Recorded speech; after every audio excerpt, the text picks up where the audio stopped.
Hello, தமிழக காவல்துறையா? ஆமா sir, கொஞ்சம் பேத்த காணோம். ஆமா சார், கடைசியா பார்க்கும்போது வெள்ளை கலர் சட்டையும் பிரவுன் பேண்ட்டும் போட்டுக்கிட்டு சுத்திட்டு இருந்தாங்க. மே 4க்கு அப்புறம் பூரா போயிலும் காணாம போயிட்டானுங்க சார். அதுல முக்கியமா கையை ஒருத்தன் இப்படி வச்சுக்கிட்டு சுத்திட்டு இருப்பான். அவனதான் முக்கியமா வலை வீசி தேடிக்கிட்டு இருக்கேன் இப்ப நான். ஏண்டா மானங்கிட்ட மதன் கௌரி, எலெக்ஷனுக்கு முன்னாடி வரைக்கும் என்னென்ன போட்ட நீ CBI case update, Jananayagan censor ரிலீஸா இல்லையா, ஹைகோர்ட் ரிலீஸா இல்லையான்னு என்னென்ன வீடியோ போட்ட தேவைக்காக சப்போர்ட் பண்ணி மே 4க்கு அப்புறம் எங்கடா போனேன்? ஏண்டா இன்னைக்கு 5 குழந்தைய சதிச்சிருக்காங்களே, அது உனக்கு தெரியுமா தெரியாதா?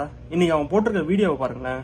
5 குழந்தைய சரிச்சதோட இப்ப நீ இன்னைக்கு போட்ட வீடியோ ஒரு பெரிய நியூஸ். அது ஹெட்லைன்ஸே 2 நிமிஷம் தான்டா, அதை 12 நிமிஷம் சொல்லி ஊரையா மாத்திட்டு இருக்க. விக்கிபீடியா பார்த்து படிக்கிறவனுக்கு ஸ்குவாட் ஒரு கேடு. என்ன எல்லாம் மெனிப்புலேட் பண்ண தெரிஞ்சது இல்ல?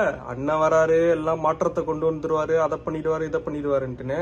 இப்ப இதே தமிழ்நாட்டுல இன்னைக்கு பிரச்சனை நடக்குது, இதே மக்கள் கஷ்டப்பட்டுட்டு இருக்காங்க. இப்ப எங்க போய் ஏன் ஒளிஞ்சிட்டு இருக்கீங்க? வெளியே பேசு, அவங்களுக்கு ஆதரவா பேசு.